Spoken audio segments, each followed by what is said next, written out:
حضرت صلی اللہ علیہ وآلہ وسلم پر وحی کا ابتدائی دور اچھے سچے پاکیزہ خوابوں سے شروع ہوا۔ آپ خواب میں جو کچھ دیکھتے وہ صبح کی روشنی کی طرح صحیح اور سچا ثابت ہوتا۔ پھر من جانب قدرت آپ تنہائی پسند ہو گئے اور آپ نے غار حرا میں خلوت نشینی اختیار فرمائی اور کئی دن اور رات وہاں مسلسل عبادت اور یاد الہی و ذکر میں مشغول رہنے لگے۔ جب تک گھر آنے کو دل نہ چاہتا توشہ ہمراہ لیے ہوئے وہاں رہتے۔ توشہ ختم ہونے پر ہی اہلیہ محترمہ حضرت خدیجہ رضی اللہ تعالی عنہا کے پاس تشریف لاتے اور کچھ توشہ ہمراہ لے کر پھر وہاں جا کر خلوت گزین ہو جاتے۔ یہی طریقہ جاری رہا یہاں تک کہ آپ پر حق منکشف ہو گیا اور آپ غار حرا ہی میں قیام پذیر تھے کہ اچانک حضرت جبرائیل علیہ السلام آپ کے پاس حاضر ہوئے اور کہنے لگے کہ اے محمد پڑھو۔ آپ فرماتے ہیں کہ میں نے کہا کہ میں پڑھنا نہیں جانتا۔ آپ صلی اللہ علیہ وسلم فرماتے ہیں کہ فرشتے نے مجھے پکڑ کر اتنے زور سے بھینچا کہ میری طاقت جواب دے گئی۔ پھر مجھے چھوڑ کر کہا پڑھو۔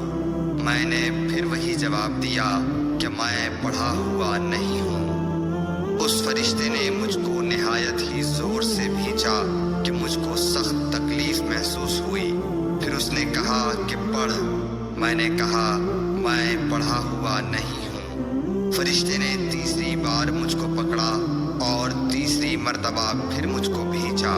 پھر مجھے چھوڑ دیا اور کہنے لگا کہ پڑھو اپنے رب کے نام کی مدد سے جس نے پیدا کیا اور انسان کو خون کی پھٹکی سے بنایا۔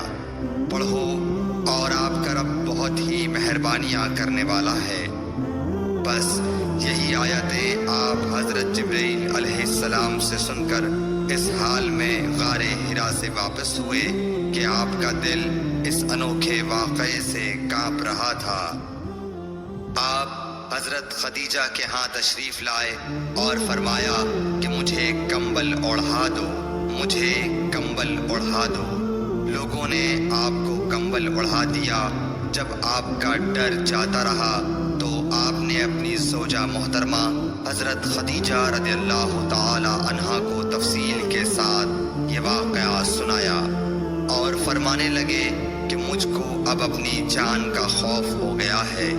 آپ کی اہلیہ محترمہ حضرت خدیجہ رضی اللہ تعالی عنہا نے آپ کی ڈھارس بندھائی اور کہا کہ آپ کا خیال صحیح نہیں ہے۔ اللہ کی قسم آپ کو اللہ کبھی رسوا نہیں کرے گا۔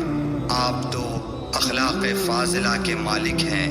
آپ تو کنبہ پرور ہیں، بے کسوں کا بوجھ اپنے سر پر رکھتے ہیں، مفلسوں کے لیے آپ کماتے ہیں، مہمان نوازی میں آپ بے مثال ہیں اور مشکل وقت میں آپ امر حق کا ساتھ دیتے ہیں۔ ایسے اوصاف حسنہ والا انسان یوں بے وقت ذلت و خواری کی موت نہیں پا سکتا۔ پھر مزید تسلی کے لیے حضرت خدیجہ رضی اللہ تعالی عنہا آپ کو ورقہ بن نوفل کے پاس لے گئیں جو ان کے چچا زاد بھائی تھے اور زمانہ جاہلیت میں نصرانی مذہب اختیار کر چکے تھے اور عبرانی زبان کے کاتب تھے۔ چنانچہ انجیل کو بھی حسب منشائے خداوندی عبرانی زبان میں لکھا کرتے تھے۔ انجیل سریانی زبان میں نازل ہوئی تھی، پھر اس کا ترجمہ عبرانی زبان میں ہوا۔ ورقہ اسی کو لکھتے تھے۔ وہ بہت بوڑھے ہو گئے تھے، یہاں تک کہ ان کی بینائی بھی رخصت ہو چکی تھی۔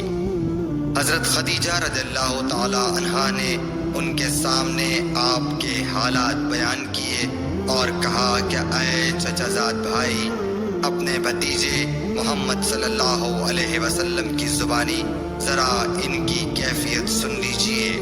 وہ بولے کہ بھتیجے آپ نے جو کچھ دیکھا ہے اس کی تفصیل سناؤ۔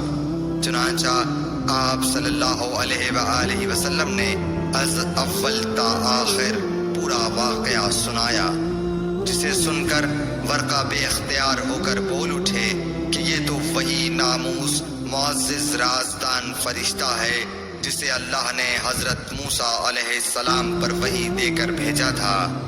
کاش میں آپ کے اس عہد نبوت کے شروع ہونے پر جوان عمر ہوتا، کاش میں اس وقت تک زندہ رہتا جب کہ آپ کی قوم آپ کو اس شہر سے نکال دے گی۔ رسول کریم صلی اللہ علیہ وآلہ وسلم نے یہ سن کر تعجب سے پوچھا کہ کیا وہ لوگ مجھ کو نکال دیں گے، حالانکہ میں تو ان میں صادق و امین و مقبول ہوں؟ ورقہ بولا، ہاں یہ سب کچھ سچ ہے، مگر جو شخص بھی آپ کی طرح امر حق لے کر آیا لوگ اس کے دشمن ہی ہو گئے ہیں۔ اگر مجھے آپ کی نبوت کا وہ زمانہ مل جائے تو میں آپ کی پوری مدد کروں گا، مگر ورقہ کچھ دنوں کے بعد انتقال کر گئے، پھر کچھ عرصے تک وحی کی آمد موقوف رہی۔ صحیح بخاری حدیث نمبر 3۔